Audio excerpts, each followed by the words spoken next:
Dios te bendiga. Aquí ya estamos en el 2024, hoy es 3 de enero, estamos en ¿Qué tienes para dar?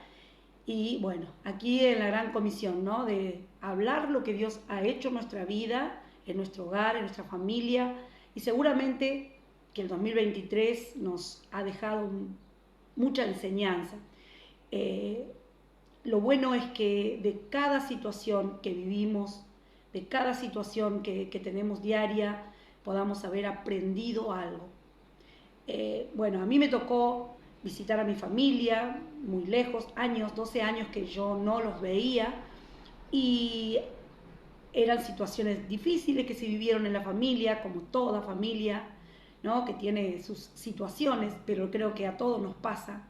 El tema es que no nos quedemos con movernos solamente por lo que pensamos, que podamos ser siempre valientes y confrontar la situación, entonces darnos cuenta de que muchas veces se derriba al enemigo cuando uno está en oración, cuando uno le pide al Señor que venga a derribar todas aquellas cosas que son fortalezas, muchas veces fortalezas espirituales que han venido de generación en generación y que no nos han permitido vivir en una libertad de familia, esa familia que se mantiene unida. A veces uno mira distintas familias y ve que todos se juntan, que todos planifican, dialogan, y de repente uno se mira, se encuentra lejos de su familia y criado de otra manera, porque por ahí nuestros padres hicieron todo el esfuerzo a su manera, por supuesto, pero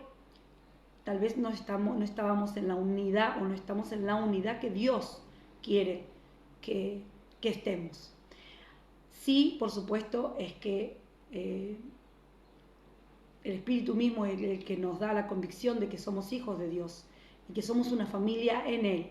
Entonces yo creo que la mejor alianza es el hecho de ser hijos de Dios para poder tener un diálogo, un mismo sentir, un mismo espíritu. Entonces donde todo llega a esa unidad perfecta que es en Cristo Jesús. Pero justamente aún así, estando en el Señor, muchas veces ponemos la duda y nos creemos sabios en nuestra propia opinión, ¿no? Por eso es que es mejor darle lugar al Espíritu Santo, que dice que Él renueva nuestros pensamientos. Él renueva nuestros pensamientos conforme a su palabra, conforme a su verdad.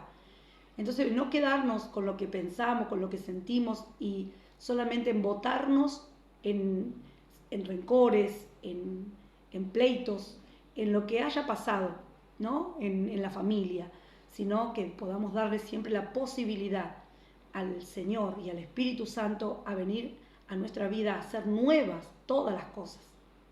Entonces, yo cuando pude visitar a mis hermanos, había muchas cosas que son confusiones, o él me dijo, le dijo, me dijeron, que se anteponen, y siempre uno a veces como humano se prepara más para disentir, se prepara más para la contestación, para la pelea, para la discordia, que prepararse, como dice el Señor, prepararnos en Él, ¿no? Y que el Señor pueda sondear realmente nuestro corazón y que pueda encontrar que hay una disposición, orando los unos por los otros. El Señor nos dice orar solo por los que están en Cristo, al contrario, sino dice orar por todos. Entonces, había muchas situaciones difíciles, pero el Señor siempre hace como Él quiere. Y tenemos que ir en ese nombre, en el nombre del Señor, donde vayamos, donde nos toque hacer obra, es ir en el nombre del Señor, porque Él es el que hace nuevas todas las cosas. Nosotros, apartados de Él, realmente nada podemos hacer. Nos damos cuenta que muchas veces pensamos todo mal.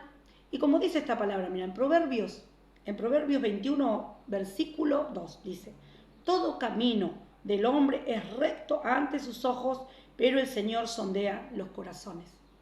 O sea que nosotros, ante nuestros ojos, todo camino nos parece recto, nos parece que estamos en la verdad, pero el Señor sondea el corazón. Entonces, ¿qué nos tiene que a nosotros realmente movilizar a tener un corazón limpio? Es hacer lo que Dios nos manda hacer. Bueno, ¿Cómo puedo hacer para saber qué Dios quiere, qué Dios piensa, qué Dios quiere de mí? ¿Qué quiere Dios que yo cambie? Bueno, es simplemente mirarnos en su palabra, escudriñar su palabra y empezar a mirarnos. Hoy compartía justamente una imagen que decía, es una cabeza, ¿no? Un libro, en la cabeza hay un libro y es como que la cabeza estuviese aquí abajo mirando. Entonces dice, mírate a ti mismo y no a los demás. Y de ahí me vino una palabra que dice en Proverbios, ¿no? De examinarnos, ¿no? Como habla Proverbios 3, 7, te lo voy a compartir, y dice que no seas sabio a tus propios ojos, teme al Señor, apártate del mal, y será medicina para tu cuerpo y refrigerio para tus huesos. Fíjate cuántas promesas tenemos en el Señor por el hecho de no ser sabio a nuestros propios ojos. Y acá también habla de que el hombre, dice, piensa que todos sus caminos son rectos ante sus ojos, pero lo importante es qué piensa el Señor, qué ve Dios en nuestro corazón.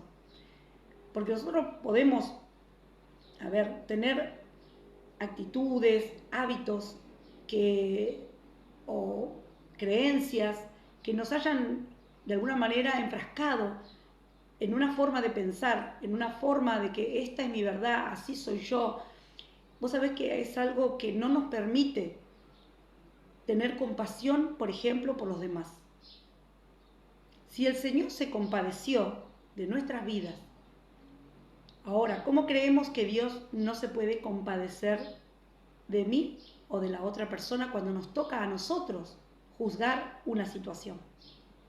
Y entonces ahí donde pensamos, hay situaciones que las pasamos solo por nuestro propio tamiz, nuestro propio pensamiento, y no por justamente el tamiz de la palabra.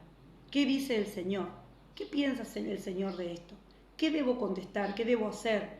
¿Cómo debo actuar en ciertas situaciones, en ciertas preguntas, en ciertos ataques?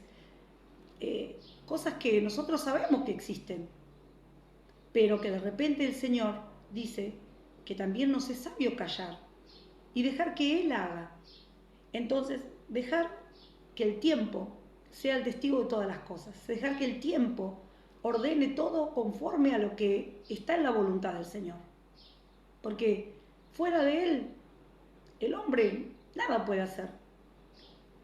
A veces el hombre cree, o creímos en algún momento, porque yo también estaba en esa situación de creer de que todo era como yo pensaba, como yo decía, y que yo estaba en una verdad, y yo hacía todo porque pensaba que estaba bien.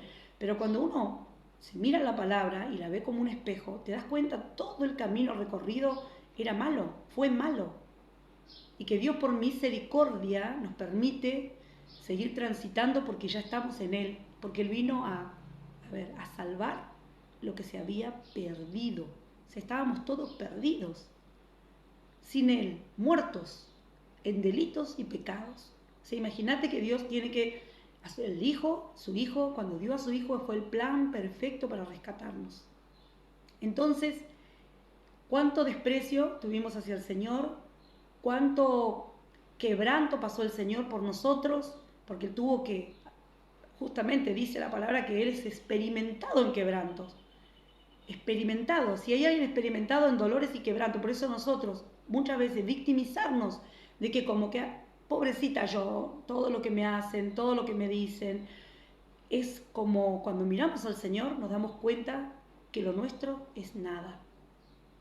Y ahí es donde dejamos de ser sabios en nuestra propia opinión, porque si no, andamos en el mundo como víctimas, andamos en el mundo como que yo soy el mártir, y en realidad el único que fue correcto en todo y no pecó y estuvo en esta tierra para demostrarnos que, Él para entendernos a nosotros, porque Él es nuestro abogado, dice, ¿no? Entonces pasó por nuestros pasos para entendernos, pero nosotros al mirarlo a Él vemos realmente que Él es el único estatura a alcanzar, el único que puede renovar nuestros pensamientos, el único que puede realmente hacer nuevas todas las cosas como Él dice en su palabra, porque lo prometió, porque resucitó, porque le demostró a la muerte que listo, la muerte no tendría más poder sobre nosotros, antes teníamos una muerte eterna. Sin embargo, en Él hay esperanza en todas las áreas de nuestra vida. Entonces este año 2023, si nos dejaron aprendizajes, gloria a Dios. Y justamente este año 2024 se proclamó el año en que debemos alzar la voz, decir lo que el Señor ha hecho en nuestra vida, lo que hace diariamente, porque con nuestros hijos, con nuestro esposo, tenemos mucho para hablar de lo que es lo que Dios obra en casa, en la familia, porque hay muchas familias destruidas y aún, mirá, aún en la casa del Señor, aún en la iglesia, hay familias que se separan, que se divorcian, porque hay cosas, o tal vez, que no han comprendido, que no han entregado definitivamente, porque, a ver, ¿es Dios el que se equivoca? ¿Él es el que no cumple? No, Él cumple. Y muchas veces nosotros, por ser sabios, en nuestra propia opinión, decimos, no, esto no va más, esto hasta acá llega, por no darle lugar al Señor. Entonces hay muchos ejemplos en el que podemos mirarnos, examinarnos y decir, no, yo sigo adelante, sigo creyéndole al Señor porque hasta aquí me ayudó el Señor, hasta aquí el Señor me ha bendecido, hasta aquí Él me ha sostenido de su mano y me ha dicho, como te dice a vos, a tu vida hoy, no temas, yo te ayudo. Imagínate, tenés la mejor ayuda que es el Señor, creador del cielo y de la tierra, el Todopoderoso. Dios te bendiga y nos encontramos nuevamente en ¿Qué tienes para dar? Si Dios permite, mañana.